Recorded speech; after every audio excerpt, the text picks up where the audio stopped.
రేపు ఆంధ్రప్రదేశ్ రాష్ట్రంలో సుప్రీంకోర్టు ఆదేశాలతో ఎస్ఈసి పంచాయతీ ఎన్నికలు నిర్వహిస్తుంది. అయితే రాష్ట్రంలో 4 విడతలుగా ఎన్నికలు జరుగుతూ ఉన్నాయి. ఏదైతే 9వ తారీఖు ఫిబ్రవరి 9వ తారీఖు, 13వ తారీఖు, 17వ తారీఖు, అలాగే 22వ తారీఖు. అయితే మొదటి విడత పంచాయతీ ఎన్నికల పోలింగ్ కూడా జరిగింది 9వ తారీఖుని. అయితే ఈరోజు 13వ తారీఖుని 2వ విడత జరుగుతూ ఉంది. ఏదైతే 3వ విడత ఏజెన్సీ మొత్తం కూడా ఏజెన్సీలో ఉన్న 11 మండలాలకి గాను ఏజెన్సీ పాడేరు అడుగు నియోజకవర్గ పరిధిలో ఉన్న 11 మండలాలు ఉన్న అన్ని గ్రామాలకు కూడా 17వ తారీఖున పోలింగ్ జరిగే అవకాశం ఉంది. ఇందులో భాగంగానే నామినేషన్ ప్రక్రియ కూడా మొదలైంది. అభ్యర్థులందరూ కూడా పోటాపోటీగా ప్రచారం చేస్తూ ఉన్నారు. అయితే ఈ నేపథ్యంలో అసలు గిరిజనులు ఎటువంటి ఇబ్బందులు ఎదుర్కొంటూ ఉన్నారు, ఎన్నికలప్పుడు తప్ప రాజకీయ నాయకులు కానివచ్చు, అధికారులు ఎవరు కూడా తమ గ్రామాల్లో కనిపించరని చెప్తున్న గిరిజన గ్రామాలకు వెళ్ళి అక్కడ వాళ్ళు పడుతున్న కష్టాలు ప్రపంచానికి చూపించే ప్రయత్నం చేస్తుంది ట్రూత్ న్యూస్. అయితే ఈరోజు ట్రూత్ న్యూస్ కేంద్ర కార్యాలయం విశాఖపట్నం నుంచి నర్సీపట్నం వరకు సుమారు 90 కిలోమీటర్లు, అలాగే అక్కడి నుంచి నర్సీపట్నం నుంచి కొయ్యూరు వరకు సుమారు ఒక 60 కిలోమీటర్లు ప్రయాణం చేస్తాం. అయితే కొయ్యూరు నుంచి ఈ గ్రామానికి వెళ్ళాలంటే సుమారు ఏదైతే కొత్తపల్లి గ్రామానికి వెళ్ళాలంటే సుమారు ఒక 10 కిలోమీటర్ల 10 కిలోమీటర్లు ప్రయాణించాల్సి ఉంది. అయితే 5 కిలోమీటర్లు వచ్చిన తర్వాత మా వాహనం కూడా ఆగిపోయిన పరిస్థితి ఉంది. మా వాహనం ఆగిపోయింది. ఇక్కడి నుంచి ఇంకా వెళ్ళాలంటే బైక్స్ మీద మాత్రమే వెళ్ళాలి. అది అతి ప్రమాదకరమైన పరిస్థితులు నడుమ ప్రయాణం చేయవలసి ఉంటుంది.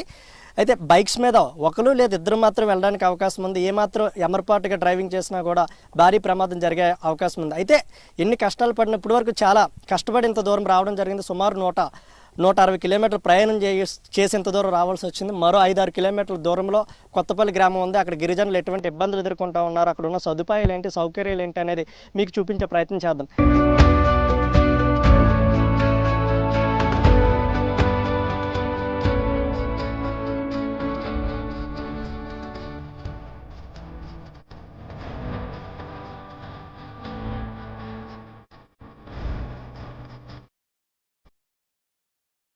ట్రూత్ న్యూస్ ఛానల్ కేంద్ర కార్యాలయం నుంచి ఉదయం 9 గంటలకు బయలుదేరాం. సుమారు 100 కిలోమీటర్ల ప్రయాణం చేసి 11 గంటలకు నర్సీపట్నం చేరుకున్నాం. అక్కడి నుంచి కేడీపేట మీదుగా 60 కిలోమీటర్ల ప్రయాణం చేశాక కొయ్యూరు 1 గంటకు చేరుకున్నాం. అక్కడ మా ట్రూత్ న్యూస్ కొయ్యూరు ప్రతినిధి శేషుబాబు మమ్మల్ని ఆప్యాయంగా రిసీవ్ చేసుకున్నాడు. అక్కడి నుండి మేము వెళ్లాల్సిన ప్రాంతం కొత్తపల్లి, సుమారు 10 కిలోమీటర్ల దూరంలో ఉంది. అతి భయంకరమైన ఏజెన్సీ, నక్సలైట్లు ఎక్కువగా ఉండే ప్రాంతం, ద్విచక్ర వాహనం కూడా వెళ్ళలేని ప్రాంతం. అతి కష్టం మీద వెళ్ళాలి, లేదంటే గుర్రాలే దిక్కు. కొంతమంది గిరిజన యువత సాయంతో ద్విచక్ర వాహనాలపై ప్రయాణాన్ని మొదలుపెట్టాం.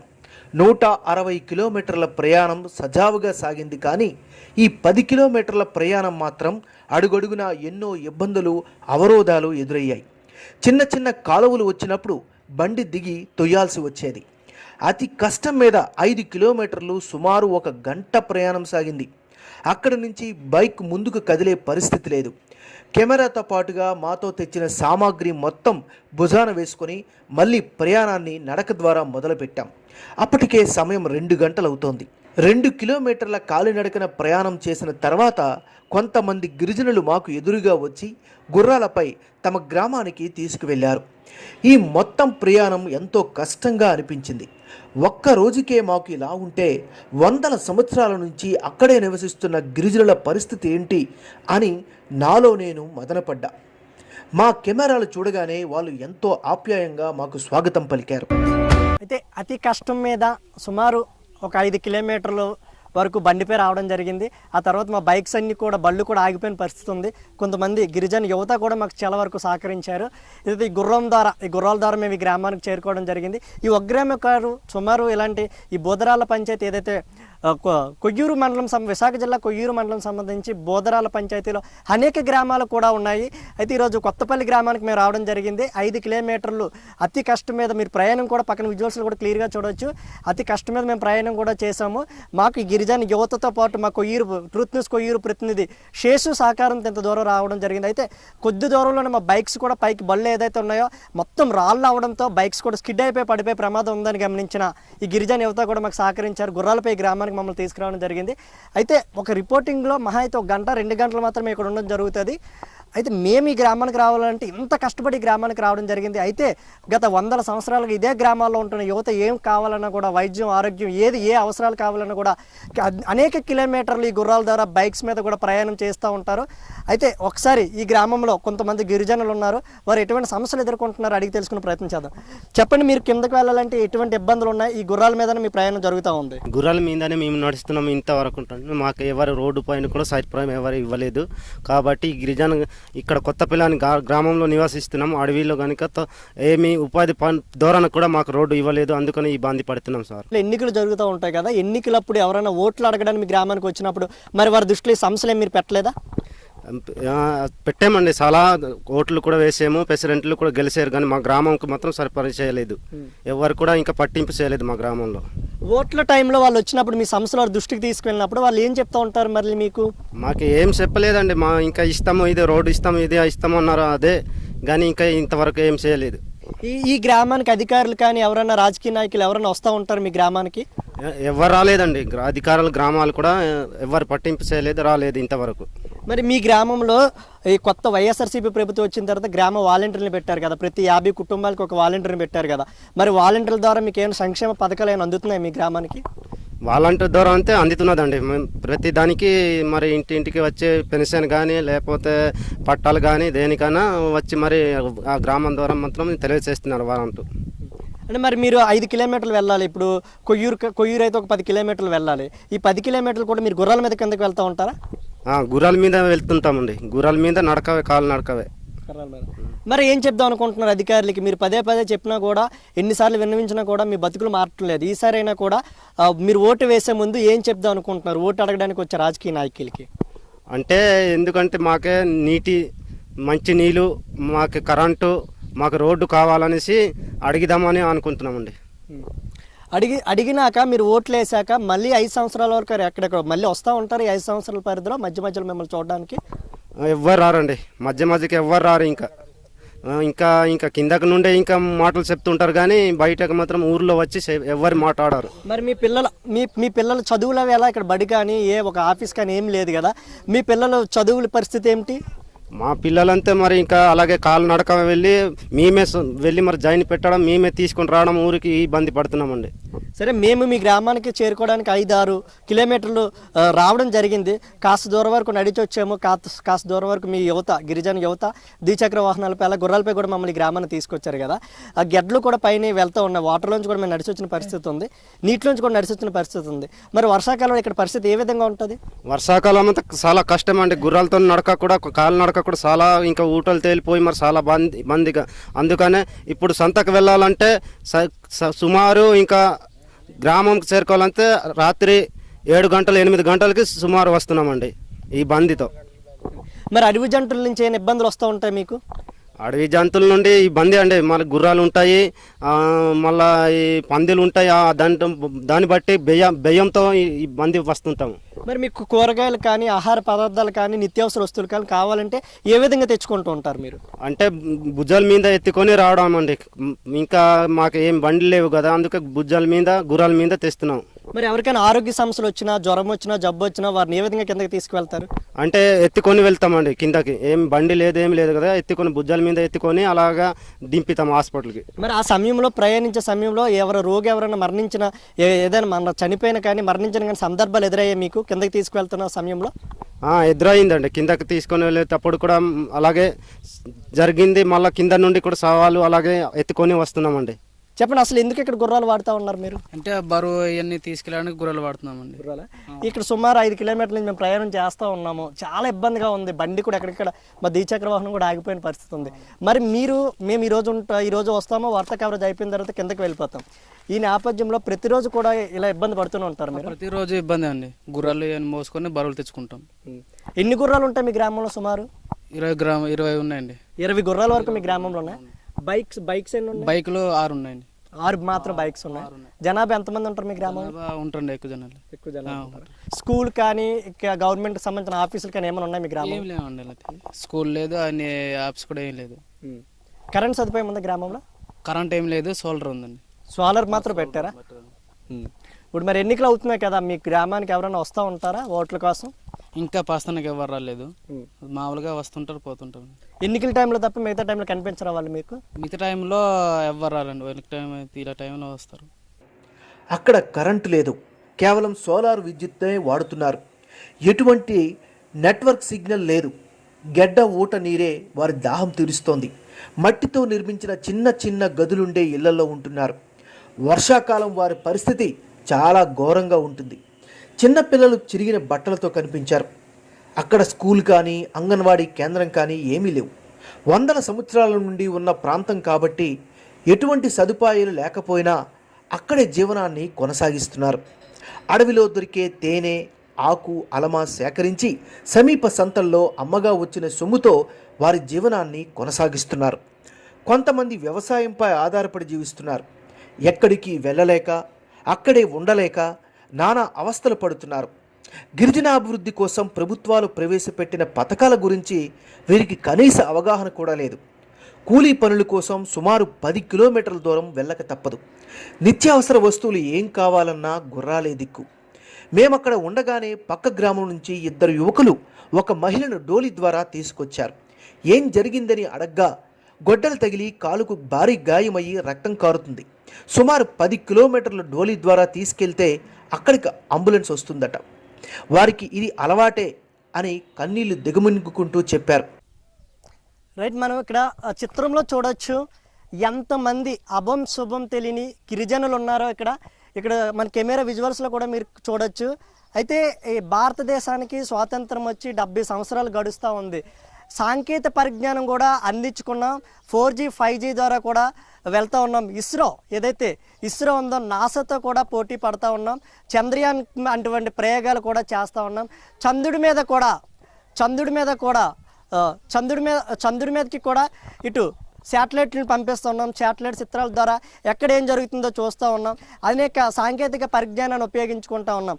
అయితే ఇక్కడ మనం చూడొచ్చు, గిరిజనులు ఎవరైతే ఉన్నారో కనీసం మంచినీరు దొరక్క, సరైన వైద్యం దొరక్క, సరైన విద్య దొరక్క, గ్రామానికి సరైన రవాణా సదుపాయం రాక స్వాతంత్రం వచ్చిన దగ్గర నుంచి అనేక మార్లు ఇక్కడ ఈ గ్రామానికి అధికారులు వస్తూ ఉంటున్నారు, రాజకీయ నాయకులు వస్తూ ఉంటున్నారు. ఎన్నికలప్పుడు తప్ప తర్వాత సమయంలో ఎవరు కనిపించరు అని, జ్వరం వచ్చినా జబ్బు వచ్చినా కూడా సుమారు 10 కిలోమీటర్ల దూరంలో ఉన్న కొయ్యూరు గ్రామానికి డోలీ ద్వారా తీసుకువెళ్లాల్సిన పరిస్థితి ఉందని, అయితే ఈ సమయంలో ఎంతోమంది మరణించారని, హాస్పిటల్లో మరణించిన శవాల్ని కూడా ఈ గ్రామానికి తీసుకురావాలంటే డోలీ ద్వారా అవుతుందని గ్రామస్తులు కూడా తీవ్ర స్థాయిలో ఆవేదన వ్యక్తం చేస్తూ ఉన్నారు. ఈ గ్రామానికి సరైన రోడ్డు సదుపాయాలు లేకపోవడంతో ఇక్కడ అధికారులు ఎవరు కనిపించరు, రాజకీయ నాయకులు ఎవరు కనిపించరు. కాకపోతే 5 సంవత్సరాలకు ఒకసారి వచ్చే ఎన్నికల్లో మాత్రమే ఓటు కోసం ఈ గిరిజనుల దగ్గరికి వస్తూ ఉంటారు. మళ్ళీ 5 సంవత్సరాలకు కూడా ఇక్కడ ఎవరు కూడా కనిపించరు. ఎటువంటి పక్కా గృహాలు కూడా లేదు. మట్టితో నిర్మించిన మట్టి ఇంట్లోనూ కూడా వీళ్ళు జీవనం సాగిస్తూ ఉంటున్నారు. ఎప్పుడు ఏ ప్రమాదం సంభవిస్తుందో తెలియదు, ఎప్పుడు ఏం జరుగుతుందో తెలియదు, ఎవరికి అనారోగ్యం చేస్తుందో తెలియదు. అనారోగ్యం చేస్తే సుమారు 10 కిలోమీటర్లు ఏ విధంగా డోలి ధర వాళ్ళు తీసుకువెళ్లాలో తెలియదు. అయితే ఇక్కడ సుమారు 20 నుంచి 30 మంది చిన్న పిల్లలు ఉన్నారు. వాళ్ళకి పౌష్టికాహార సదుపాయం కూడా ఇక్కడ అందదు. తాగడానికి నీరు లేని సమయంలో ఆహారం ఏ విధంగా అందుతుందని ఇక్కడ ఆవేదన వ్యక్తం చేస్తున్నారు. ICDS ద్వారా, అంగన్వాడీ ద్వారా అందే పౌష్టికాహారం కూడా ఈ గ్రామానికి రాదని అధికారులకు ఎన్నిసార్లు వినిపించుకున్నా కూడా ఎవరు కూడా పట్టించుకోరని ఇక్కడ కొంతమంది గిరిజనులు కూడా ఆవేదన వ్యక్తం చేస్తూ ఉన్నారు. ఇప్పటికైనా ఇటు అధికారులు స్పందించి మొదటగా తమ గ్రామానికి రవాణా సదుపాయం ఏర్పాటు చేయాలని, రోడ్లు ఏర్పాటు చేయాలని, వైద్య సదుపాయాలు ఏర్పాటు చేయాలని, తమ పిల్లల కోసం ఈ గ్రామంలో బడి ఏర్పాటు చేయాలని, అలాగే గ్రామానికి కరెంట్ సదుపాయం ఏర్పాటు చేయాలని, తమకు మంజూరైన ఇల్లులు, పక్క గృహాలు కూడా మంజూరు చేసి తమ బతుకుల్లో మార్పులు తీసుకురావాలని ఇటు గిరిజనులు అందరూ కూడా ఆవేదన వ్యక్తం చేస్తూ ఉన్నారు. అయితే మనతో పాటు కొంతమంది గిరిజన మహిళలు ఈ కొత్తపల్లి గ్రామంలో ఉన్నారు. వాళ్ళు అటు వైద్యం కావచ్చు, ఇటు విద్య కావచ్చు, నిత్యావసరాలు కావచ్చు, ఏది కావాలన్నా కూడా సుమారు 10 కిలోమీటర్లు ఏజెన్సీ అంతా కూడా దిగి కొయ్యూరు వెళ్లాల్సిన పరిస్థితి ఉంది. ఎటువంటి రవాణా సదుపాయం కూడా లేదు. కిందకి వెళ్ళాలంటే ఒక ద్విచక్ర వాహనం మాత్రమే ఇక్కడ, అలాగే గుర్రాల మీద మాత్రమే వీళ్ళకి రవాణా సదుపాయం ఉంది. మనం ఇంతకుముందు విజువల్స్లో కూడా చూడొచ్చు, ఇంతకుముందు ఒక మహిళకి కాలికి గాయం జరిగితే డోలీ ద్వారా కిందకి వెళ్ళిన పరిస్థితి ఉంది. అయితే ఇక్కడ గిరిజనులు ఎటువంటి ఇబ్బందులు ఎదుర్కొంటున్నారో వారిని అడిగి తెలుసుకున్న ప్రయత్నం. అమ్మ చెప్పండి, మీకు ఇక్కడ ప్రధానంగా ఉన్న ఇబ్బందులు ఏంటి మీ గ్రామంలో? మాకు ఏమి ఆదాయం లేదని ఇక్కడ మేము మంచినీళ్ళు కూడా ఏమి సుఖపైన లేదు. మేము బురద నీళ్ళు తాగుతున్నాం, అలాగే పెద్దగడ్డ నీరే తాగుతున్నాం. ఆ నీరు కూడా ఇప్పుడు ఈకిపోయింది. నీరుకి భలే ఇబ్బంది పడుతున్నాం. ఇంకా రోడ్డు లేదు. రోడ్డు పిల్లలకి బడికి పెడదామన్నా రోడ్డు లేక నడుచుకుంటా వెళ్ళి మేము బడిలో జాయిన్ పెడుతున్నాము. సంతసావాడికి వెళ్ళినా ఇంకా కొంచెం చీకటాయే ఇంటికి వచ్చి వంటలు చేసుకునే వరకు ఇంకా మధ్యరాత్రిలో అయిపోతున్నారు. నడిచి ఎంత నడిచాలి, నడిచేటి వారు నడుస్తున్నారు, లేని వారు ఇంకా నడకసాలని వారు అంతే. సంతాలకు కూడా వెళ్ళారు, సంత సామాన్లు కూడా తెచ్చుకోరు. అంత ఇబ్బంది పడుతున్నాం మేము. అమ్మ, ప్రభుత్వ అధికారులు కానివచ్చు, ఆరోగ్య కార్యకర్తలు, వాలంటీర్లు ఎవరైనా మీ గ్రామానికి వస్తూ ఉంటారా? వాళ్ళంటే ఒక్కడే వస్తాడు కానీ ఇంకా ప్రభుత్వం వాళ్ళు మా దగ్గర ఎవ్వరు రారు. ఎవ్వరు మాకు పట్టింపు కూడా లేదు. కనీసం ప్రెసిడెంట్లు కూడా మాకు పట్టింపు లేదు. మా ఊరిలో ఈ పై పల్లెల్లో ఏ ప్రెసిడెంట్ పట్టింపు లేదు, ఏ అధికారం మాకు పట్టింపు లేదు. నువ్వు అనేక సార్లు ఓటు హక్కు వినియోగించుకొని ఉంటావు. ఓటు వేయాలంటే మీరు ఎంత దూరం వెళ్ళాల్సి ఉంటుంది? 10 కిలోమీటర్ల దూరం వెళ్ళాలి ఓటు వేయడానికి. మరి ఈ సమయంలో మీ గ్రామానికి సర్పంచ్ అభ్యర్థులు కానివచ్చు, ఎమ్మెల్యే అభ్యర్థులు కానివచ్చు, రాజకీయ నాయకులు, అధికారులు వస్తూ ఉంటారు కదా ఎన్నికల సమయంలో మిమ్మల్ని ఓట్లు వేయమని. ఆ తర్వాత ఎవరైనా మళ్ళీ కనిపిస్తారు మీకు ఎలక్షన్లు అయిపోయిన తర్వాత? ఎవ్వరు లేదు, ఎవరు కనిపించారు ఇంకా. మరి మీకు ఎలా జీవనాధారం, ఎలా మీకు ఇక్కడ సంపాదన ఏ విధంగా ఉంటుంది? మీకు ఏముంటుంది ఇక్కడ? ఎవరు పట్టింపు చేయండి ఎలాగూ ఇక్కడ సంపాదన ఉంటుంది. ఎవ్వరు ఇంకా ఓట్లు వేయడానికంటే ఓటు హక్కు ఇస్తారు, ఇస్తే ఓటు వేస్తేనే ఇంకా దగ్గర కూడా ఇంకా పట్టింపు లేదు. మరి మీ పిల్లలు విద్య కోసం ఇక్కడ చాలామంది చిన్నపిల్లలు ఉన్నారు కదా, వాళ్ళ యొక్క విద్య అంగన్వాడీలు కానీ ఏమన్నా ఉన్నాయి మీ గ్రామంలో? ఏమీ లేదనే, మాకు అంగన్వాడీ లేదు, ఏమీ లేదు. పిల్లలు కూడా చాలా డీలీగా ఉన్నారు. పిల్లలకి అంగన్వాడీ అని ఉంటే అంగన్వాడీ అమ్మనా కొంచెమన్నా డెవలప్ చేస్తుంది కానీ ఎవరు ఏమి చేసేవారు లేదు మా దగ్గర. ఒక్క విషయం చెప్పు, ఇక్కడ ఎవరికైనా ఆరోగ్య జబ్బు వచ్చినా, జ్వరం వచ్చినా, గాయమైనా కూడా డోలీల ద్వారా, అంటే ఒక 2-3 ఉంటే కానీ డోలీ కట్టి సుమారు ఒక 10 కిలోమీటర్లు కొయ్యూరు తీసుకువెళ్తూ ఉంటారు కదా. మీకు ఇది నిత్యం అలవాటు అయిపోయిన పరిస్థితి. ఈ సమయంలో ఎవరైనా చనిపోయిన పరిస్థితి ఉందా? అలాగే చనిపోయిన పరిస్థితి ఉన్న వాళ్ళకి కూడా డోలో కట్టే తీసుకువెళ్తాం. మరి ఇక్కడ ఎవరు పట్టింపు లేదు కదా, ఏ అధికారం మాకు పట్టింపు లేని గురిండే మేము అంత దూరం కాలు నడకతో కూడా డోలో కట్టి ఒక 2-3 అలాగే ఎత్తుకో వెళ్తాం. అయితే ఇదంతా కొండ ప్రాంతం కావున వర్షాకాలం వస్తే ఇదంతా కూడా బురదమయం అయిపోతూ ఉంటుంది కదా, ఆ సమయంలో ఇబ్బందులు ఏ విధంగా ఉంటాయి? అలాగే ఇబ్బంది పడే మోసుకుంటాం. మరి ఇంకో ఆ బురదలోన కూడా ఇంకా రాత్రి అయినా ఎత్తుకో వెళ్ళడమే, పగలైనా ఎత్తుకో వెళ్ళడమే డోలో కట్టేసి. అమ్మ, ఇటు ప్రభుత్వానికి కానీ, అధికారులకు కానీ, రాజకీయ నాయకులకు కానీ మీరు ఏం చెప్దాం అనుకుంటున్నారు? ఏం కోరుకుంటా ఉన్నారు వాళ్ళని?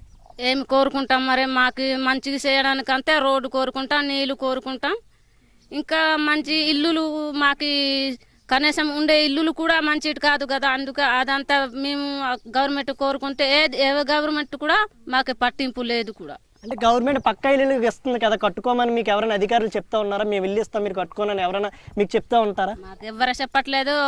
వాలంటీర్ వచ్చి చెప్పాడు ఆ ఇల్లులు, అది కూడా ఇంకా పట్టాలు కూడా ఇవ్వడం లేదు. పట్టాలు వచ్చింది అంటున్నారు కానీ ఆ పట్టాలు కూడా ఇంకా వచ్చే నెల అవతల నెల అంటున్నారు కానీ మాకు ఆ పట్టాలు కూడా ఇంకా మా గ్రామంలో అందిరాట్లేదు. ఎలక్షన్స్ సమయంలో తప్ప అక్కడికి రాజకీయ నాయకులు కానీ, అధికారులు కానీ ఎవరు కనిపించరు. చనిపోయిన శవాలను కూడా డోలీ ద్వారా తీసుకొచ్చి అంతిమ సంస్కారాలు నిర్వహిస్తారంట. డోలీ ద్వారా తీసుకెళ్తున్న సమయంలో సరైన వైద్యం అందక ఎంతోమంది చనిపోయారట కూడా. మీకు ఏం కావాలని అడగ్గా కేవలం రోడ్డు, బడి, ఆరోగ్య కేంద్రం మాత్రమే కావాలని చెప్పారు. నిజంగా వారు చెప్పే సమాధానాలు విని కన్నీళ్లు వచ్చాయి, గుండె బరువెక్కింది. మౌనమే మా సమాధానం అయ్యింది.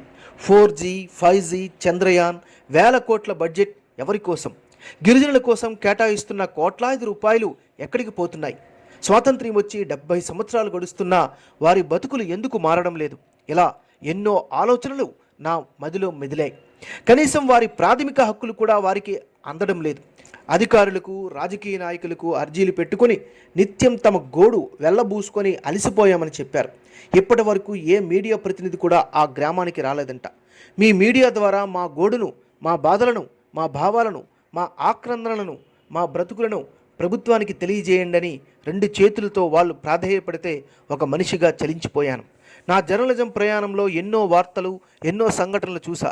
కానీ ఎంత దౌర్భాగ్యమైన పరిస్థితుల్లో అక్కడ గిరిజనులు మగ్గుతున్నారు. ఎంతో ప్రేమానురాగాలతో అక్కడ వారు పండించిన బొప్పాయి పళ్ళు మాకిచ్చి సాయంత్రం కావడంతో మళ్ళీ ఆ గిరిజన యువత మమ్మల్ని మా వాహనం వద్దకు తీసుకువచ్చి పంపించారు. భారతదేశానికి స్వాతంత్రం వచ్చి సుమారు 70 ఏళ్ళు గడుస్తూ ఉన్నాయి. అయితే మాత్రం ఇటు 4G 5Gలో కూడా దూసుకు వెళ్తూ ఉన్నాం, స్మార్ట్ సిటీలు నిర్మిస్తూ ఉన్నాం, అనేక విధాలుగా అనేక సాంకేతిక పరిజ్ఞానంతో దూసుకుపోతూ ఉన్నాం. ఇదంతా కూడా సిటీలకే పరిమితం అవుతూ ఉంది. అయితే మన్యంలో మాత్రం గిరిజనుల బతుకు చిత్రాల్లో మాత్రం కనీసం మార్పులు కనిపించట్లేదు. కనీసం వాళ్ళకి నిత్యావసర సరుకులు తెచ్చుకోవాలన్నా కూడా, ఆరోగ్య సమస్యలున్నా కూడా, కనీసం విద్య కోసం కూడా సుమారు ఒక 10 కిలోమీటర్ల గుర్రాల మీద లేదంటే కాలినడకన కూడా ప్రయాణం చేయవలసిన దౌర్భాగ్యమైన పరిస్థితిలో ఇప్పటికీ కూడా గిరిజనులు ఉన్నారంటే హాస్యాస్పదం కాదు. అయితే విశాఖ జిల్లా కొయ్యూరుకు సంబంధించి కొత్తపల్లి అనే ఒక గ్రామంలో సుమారు కొన్ని వందల మంది గిరిజన కుటుంబాలు నివసిస్తూ ఉన్నాయి. అయితే పంచాయతీ ఎన్నికల సమయంలో అలాగే అసెంబ్లీ ఎన్నికల సమయంలో మాత్రమే ఇక్కడ అధికారులు ప్రజాప్రతినిధులు కనిపిస్తారని, తర్వాత మేము ఎలా ఉన్నామో కనీసం పట్టించుకునే పాపాను పోవట్లేదని గిరిజనులు తమ బాధను వెల్లబుచ్చుకుంటున్నారు. అయితే విశాఖ నుంచి సుమారు నర్సీపట్నం ఒక 100 కిలోమీటర్ల ప్రయాణం ఈరోజు ట్రూత్ న్యూస్ చేసి, నర్సీపట్నం నుంచి కొయ్యూరు 60 కిలోమీటర్ల ప్రయాణం చేసింది. ఇక్కడ సుమారు ఈ 160 కిలోమీటర్ల ప్రయాణానికి 2.5 గంటలు పడితే అక్కడి నుంచి ఈ కొత్తపల్లి గ్రామానికి రావడానికి సుమారు కొయ్యూరు నుంచి 10 కిలోమీటర్ల దూరంలో ఈ కొత్తపల్లి గ్రామం ఉంది. ఇక్కడికి రావడానికి అనేక ఇబ్బందులు పడి కొంతమంది గిరిజన యువత సహకారంతో మేము ఈ గ్రామానికి రావడం జరిగింది. కొద్ది దూరం వరకు కాలినడకన వచ్చాం, అక్కడి నుంచి ద్విచక్ర వాహనాలపై వచ్చాం. అయితే కాలినడకన రావాలన్నా కూడా ఇబ్బంది పరిస్థితి, ఎందుకంటే అడుగడుగున రాళ్ళ రప్పులు అలాగే వాగులు వంకలు కూడా ఇబ్బంది పెడతా ఉంటాయి. గిరిజన యువత అక్కడి నుంచి మమ్మల్ని గుర్రాలపై ఈ గ్రామానికి తీసుకొచ్చారు. అయితే మనతో తమ బాధను వెల్లబుచ్చుకునే ప్రయత్నం చేస్తూ ఉన్నారు. అయితే మనతో ఉన్న గిరిజనులు ఇక్కడ పడుతున్న ఇబ్బందులు ఏంటో తెలుసుకునే ప్రయత్నం చేద్దాం. అన్న నువ్వు చెప్పన్నా ఇక్కడ ఉన్న ప్రధానమైన సమస్యలు ఏమిటి? మరి మీరు కొంచెం కొద్దో గొప్ప చదువుకున్న యువతలో ఉన్నారు, ఎందుకంటే మమ్మల్ని సుమారు 5 కిలోమీటర్ల దూరం నుంచి మీరు మీ ద్విచక్ర వాహనాలపైన అలా గుర్రాలపైన కూడా మీ గ్రామానికి తీసుకొచ్చారు. ఈ సమయంలో ఇటు అధికారులకు ఏమన్నా మీరు చెప్దాం అనుకుంటున్నారా? చెప్దాం అనుకుంటున్నాం అన్న. మరి మాది కొయ్యూరు మండలం కొత్తపల్లి అనే గ్రామంలో సుమారు దాదాపు 50 సంవత్సరాలు పైబడి జీవిస్తున్న ఈ గ్రామం. ఈ జీవించినప్పటికైనా ఏ అధికారి ఓట్ల ఎలక్షన్ సమయానికి వస్తారు, మిగతా సమయానికి రారు. అయినప్పటికీ కానీ ఏం చేయట్లేదు. ఇది వరకు గెలుస్తున్నారు, ప్రభుత్వాలు పోతున్నాయి, అన్నీ పోతున్నా కానీ ఏ నాయకుడు వచ్చి సరైన మంచినీరు లేదు, తాగడానికి ఉండడానికి సరైన ఇల్లు లేవు. అలాంటి సమయం ఎదురవుతుంది. కనీసం ఇందాక చెప్పినట్టు మన సహోదరి చెప్పినట్టు ఏమన్నా బలహీన సమయం అయితే హాస్పిటల్ తీసుకెళ్దామంటే డోలలు కట్టుకొని తీసుకెళ్ళాలి. అదే అటువంటి విషయంలో చిన్నపిల్లలు కూడా హాస్పిటల్ తీసుకెళ్దాం అన్న సందర్భంలో చనిపోయారు చాలామంది. ఒక 6-7 పిల్లల పైనే చనిపోయి ఉన్నారు. అలాంటి సమయం ఎదురు ఇంకో హాస్పిటల్కి అడ్మిట్ చేసిన అక్కడ నుంచి తీసుకొద్దామంటే హాస్పిటల్లో చనిపోయిన వారిని కూడా సావాలని కూడా మళ్ళీ మేము తీసుకొచ్చిన సందర్భాలు ఎన్నో ఉన్నాయి. అలా జరుగుతూనే ఉన్నాయి. అయినప్పటికీ కానీ ఎవరు ఏ రాజకీయ నాయకుడు కానీ పట్టింపు చేయడం లేదు, ఇది వరకు చేయలేదు మాకు. అలాగనే ఇంకొకటి రోడ్డు అయితే మరి మీరు మీ దగ్గర నుంచి మీరు చూసారు, అన్ని అవగాహన ఉంది, మీరు అనేక విధంగా వీడియోస్ కూడా తీసుకున్నారు. ఇలాంటి సందర్భం మీకు ఎన్నో తెలుసు కాబట్టి ఇది కూడా మరి ప్రభుత్వం వారు ఇక పైనుంచి అయినా ఈ వీడియోని చూసి వాళ్ళైనా బాధ్యత తీసుకుంటే బాగుంటుందని. మరి మీ గ్రామంలో ఎవరన్నా ఇంతమంది పిల్లలు ఉన్నారు, ఈ పిల్లలకు సంబంధించి అంగన్వాడీ కేంద్రం ఏర్పాటు చేయమని అధికారుల దృష్టికి మీరు ఏమైనా తీసుకువెళ్ళారా? తీసుకెళ్ళామండి. సిడిపిఓ గారి దగ్గరికి తీసుకెళ్ళినప్పుడు లెటర్లు పెట్టాం. అయినప్పుడు కానీ ఏది పట్టించలేదు, బయటగానే పెట్టేసాం. ఇదివరకు మాకు చిన్నపిల్లలకి అంగన్వాడీ పోషకాహారం కావాలి అన్నప్పుడు వాటి విషయం అడిగినా కానీ మేము ఎన్ని లెటర్లు పెట్టినా కానీ పక్కకి, స్కూల్ కూడా కావాలని మేము ఎండిఓ గారికి వీళ్ళు అడిగినా కానీ స్కూల్ విషయం కూడా పట్టింపు లేదు. పిల్లలైతే వయసు ఏజ్ అయిపోయినప్పుడు మేము 3వ తరగతి డైరెక్ట్గా చదివించడం, అంటే ఇక్కడ 1, 2, 3 తరగతి స్కూళ్ళు కూడా పెట్టలేదు. అది పెట్టండి అని అడిగితే గవర్నమెంట్ వారు మరి ఇది అది లేనిపోయిన కల్లబుల్లి మాటలు చెప్తున్నారు. అది మరి ఈరోజు ప్రభుత్వం కూడా పక్క ఇల్లులు మంజూరు చేస్తుంది కదా, మైదాన ప్రాంతంలో ఎన్నో ఇల్లులు కూడా నిర్మిస్తుంది. మరి మీరు ఈ మట్టి గోడల నడుమే ఉన్నారా? మట్టి గోడల మధ్య మరి ఇది అలవాటు అయిపోయింది అలాగే. ఎందుకంటే అప్పటి నుంచి ఈ విధంగా జీవిస్తున్నారు. ఎవరికి ఎటువంటి ప్రభుత్వం ఏ పథకం ఇవ్వలేదు, ఏ పథకం ద్వారానే ఎవరు అభివృద్ధి పొందలేదు. అందుకని ఇలాగానే మట్టి గోడలు లేపుకొని ఇలా బ్రతుకుతున్నారు.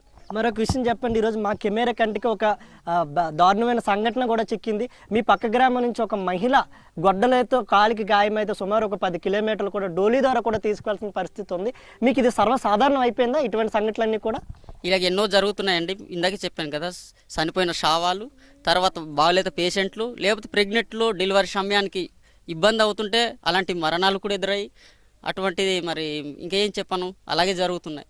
ఇలాగా మళ్ళీ ఇలాంటి ఊర్లు మా ఊరే కాదండి, పైన ఇంకా లోపల ఉన్నాయి.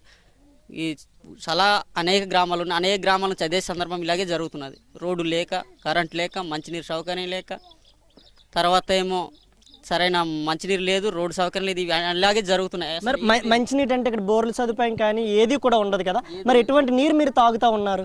మాకైతే వర్షాకాలం ఊటలు వస్తాయండి. ఊట వచ్చినప్పుడు వరద నీళ్ళు కొండల నుంచి వస్తుంటాయా, ఆ నీరు తాగుతాం. ఎండాకాలం బాగా ఎండలు గట్టి కాసినప్పుడు ఇనికిపోతాయి. అందులో ఎక్కడైతే నీరు చిన్న చిన్న గుంతలు ఉంటే అక్కడ నీరు వడగట్టుకొని తాగడం. అంటే మీ గ్రామంలో ఎవరైనా చదువుకున్న కుర్రోళ్ళు ఉన్నారా మీ గ్రామంలో? చదువుకున్న కుర్రోళ్ళు ఉన్నారు, ఉన్నా కానీ మరి కొందరైతే ఒకడైతే జాబ్ చేస్తున్నారు. ఆయన కూడా మన భద్రాచలంలో జాబ్ చేస్తున్నారు. ఆయన ఉన్నా కానీ వాళ్ళు మరి ఇంజనీరింగ్ చేసుకొని జాబ్ చేసుకుంటున్నారు. అంటే మరి అధికారులకు మీరు ఏం చెప్దాం అనుకుంటున్నారు? ఇకపై నుంచి మా సమస్యలు తీర్చాలని గవర్నమెంట్ వారిని కోరుతున్నాం. పెన్షన్ వస్తుందా? లేదు, పెన్షన్ ఎందుకు రావట్లేదు నీకు? అడిగావు అధికారులకి? రావడం లేదు. మరి ఎలా నీకు జీవన ఆధారం ఎలాగా? నువ్వు ఏ పనులు చేస్తూ ఉంటావు? ఏ పని చేశాను చాలా, నేను ఏం పని చేయను, కొంచెం కొన్ని ఉండడమే తప్ప. నీకు సుమారు ఒక 80 సంవత్సరాలు ఉంటాయి. అనేక సంవత్సరాల నుంచి నువ్వు ఇక్కడే జీవనాధారం చేస్తూ ఉంటున్నావు, ఇక్కడే జీవిస్తూ ఉన్నావు. ఎటువంటి ఇబ్బందులు ఎదుర్కొన్నారు మీరు ఈ 80 సుమారు ఒక 70 సంవత్సరాలు? అలాగే మరి ఏం చేస్తాము, అలవాటు అయిపోతుంది కదా. ఇప్పుడు మొత్తం ఏమి అదే ఓటు వేసావు నువ్వు ఎవరికన్నా? ఓటు వేసినాం. ఓటు సమయంలో వాళ్ళు ఏం అడుగుతూ ఉంటారు మీకు? మీ కష్టాలు వాళ్ళకి చెప్పుకున్నారా? తర్వాత ఎవరైనా మళ్ళీ వస్తున్నారా ఎలక్షన్ అయిపోయిన తర్వాత? ఎవరు లేదు. ఓటు వేయడం పల్లగా ఉండడం, ఎవడు మాత్రం దగ్గర రారు. అది అధికారులు కూడా ఈ గ్రామానికి రారు, ఎవరు కూడా రారు. అధికార కాదు, ఎవరు కాదు, అసలు దగ్గర మాత్రం రారు. ఇప్పుడు ప్రభుత్వానికి కానివ్వచ్చు, రాజకీయ నాయకులు కానివ్వచ్చు, అధికారులు కానివ్వచ్చు, ఈ గ్రామం నుంచి మీరు ఏం కావాలంటున్నారు, ఏం కోరుతా ఉన్నారు? ఏదన్నా మాకు ఇల్లులు కావాలి, అంతా రోడ్లు కావాలి, కరెంటు కావాలి, మంచినీళ్ళు కావాలని మేము ప్రేమ ఆశిస్తే వస్తే కదా మనకి.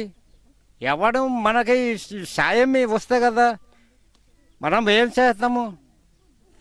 మనం వెర్రి మనుషులు, మీలాగా తెలివి ఉంటే కదా దానికి. మీకు నిత్యావసర సరుకులు తినుబండరాలు కావాలంటే ఎంత దూరం మీరు వెళ్తున్నారు? ఏమన్నా కావాలంటే, ఆరోగ్యం బాగోలేదంటే ఎంత దూరం వెళ్తా ఉన్నారు? ఏ విధంగా వెళ్తున్నారు కిందకి వెళ్ళాలంటే? నడుచుకోండి, మరి బండిలు ఉంటాయి కదా, బండిలతోటి వెళ్ళేసి ఏదన్నా మొత్తం చచ్చుకోండి, మొత్తం మనం జీవన ప్రతి అవుతామా అంటాము. ఇదంతా కూడా అటవీ ప్రాంతం కదా, కరెంట్ సదుపాయం కాదు, ఏది కూడా లేదు. చుట్టూ భయంకరమైన కీటకాలు కావచ్చు, పాములు కావచ్చు, అడవి జంతువుల నుంచి ఎప్పుడైనా గాయపడిన సంఘటనలు ఏమైనా ఉన్నాయి మీ గ్రామంలో? ఏది లేదు. అంటే అడవి జంతువులు ఎవరినైనా గాయపరిచిన సంఘటనలు ఉన్నాయి ఈ గ్రామంలో? అడవి జంతువులు అయితే ఉండడానికి అయితే మొత్తం ఏదన్నా ఎవడన్నా తెలివి చేస్తే కదా మనకి. మన పేగులు పెంచడము, పేగులు సాంపిన మనుషులే ఉన్నారు. చెప్పండి, మీరు ఏం చేస్తూ ఉంటావు? నువ్వు వ్యవసాయం చేసుకుంటాను. ఇక్కడ వ్యవసాయం ఏం పండుతూ ఉంటుంది? వర్షాధారమే మీకు, తాగడానికే నీళ్ళు లేవు. మరి అటువంటి సమయంలో వ్యవసాయం చేయడానికి నీరు ఎక్కడి నుంచి వస్తుంది? ఇలా పెద్ద పెద్ద వర్షాలు పడ్డప్పుడు ఆ నీరు వస్తుంటే చిన్న స్టాక్ చేసుకొని దాని ద్వారా అలాగా బోధి తీసుకొని పొలం చేసుకుంటాం. ఇకపై ఏంటంటే మళ్ళీ మెట్ట భూమి చేస్తుంటాం. వర్షాలు అయితే పంట పండుతుంది, వర్షం లేకపోతే ఎండిపోతుంటుంది. పొలం అవ్వాల్సిన భూమి అయితే చాలా గట్టిగానే ఉంది. కాకపోతే మాకు ఏ ప్రభుత్వం వచ్చినా సరే ఒక చెక్ డ్యామ్ సదుపాయం కానీ, ఒక మంచినీటి సదుపాయం కానీ ఇటువంటి ఏవి కల్పించట్లేదు. అంటే వ్యవసాయం చేస్తా అంటున్నావు కదా, ఏం పండిస్తున్నావు, ఎంత సంపాదిస్తున్నావు? వ్యవసాయం అంటే మరి సంపాదన అయితే పెద్ద రాదండి. మరి పొలం తక్కువ, తినడానికి ఏదో సరిపడ్డట్టు కాస్త కోస్త 10 బస్తాలు, 8, 7 అంతేనండి. అంటే తినడానికి తిండున్నా కూడా మీకు ఖర్చులకు డబ్బులు కావాల్సిన, బట్ట కానివచ్చు, మీ ఆరోగ్య సమస్యలు కానివచ్చు, డబ్బు కావాలి కదా. ఆ డబ్బు సంపాదన కోసం మీరు ఏమైనా కూలి పనులకు వెళ్తూ ఉంటారా? కూలి పనులకి ఏమి వెళ్ళమండి. ఇంకా అడవిలో వెళ్ళి ఆకులో ఏరుకోవడం, ఏదో వారం ఖర్చుకు అమ్ముకోవడం, ఇంకా దాంతో ఇంకా సంత సామాన్లు తెచ్చుకోవడం. మీ గ్రామానికి సర్పంచుల ఎన్నికలు జరుగుతూ ఉంటాయి. ఎవరన్నా మాకు ఓటు వేయాలని ఎవరైనా మీ గ్రామానికి వస్తూ ఉంటారా? ఎలక్షన్ ముందు వస్తారండి, ప్రచారాలకు వచ్చి మాకే వేయండి ఓటు, మాకు గెలిపించండి, మేము మీకు మీలో ఉన్న సమస్యలన్నీ మేము మొత్తం మీకు ఇంతకుముందు బోల్డ్ అన్ని సమస్యలు ఉన్నాయి కదా, సమస్యలన్నీ నెరవేరుస్తామంటారండి. తీరమోస ఓటు వేసాక గెలిచిన తర్వాత ఆ సర్పంచ్ అని వాడు ఫస్ట్గా వచ్చినప్పుడు చూసిందేనండి, మళ్ళీ గెలిచిన తర్వాత సర్పంచ్ ఎలాంటి వాడో ఎవరికి కూడా తెలియదండి. మరి ఈ గ్రామంలో ఎంతమంది జనాభా ఉన్నారు? చిన్నపిల్లలు చాలా మంది ఉన్నారు కదా, వాళ్ళకి బడి కానీ అంగన్వాడీ కానీ ఏమైనా సదుపాయం ఉందా మీ గ్రామంలో? ఏం లేదండి, స్కూల్ లేదు, అంగన్వాడీ లేదండి. మీకు ఒక విషయం చెప్పండి, జ్వరం వచ్చినా జబ్బు వచ్చినా ఇక్కడ పరిస్థితి ఏ విధంగా ఉంటుంది?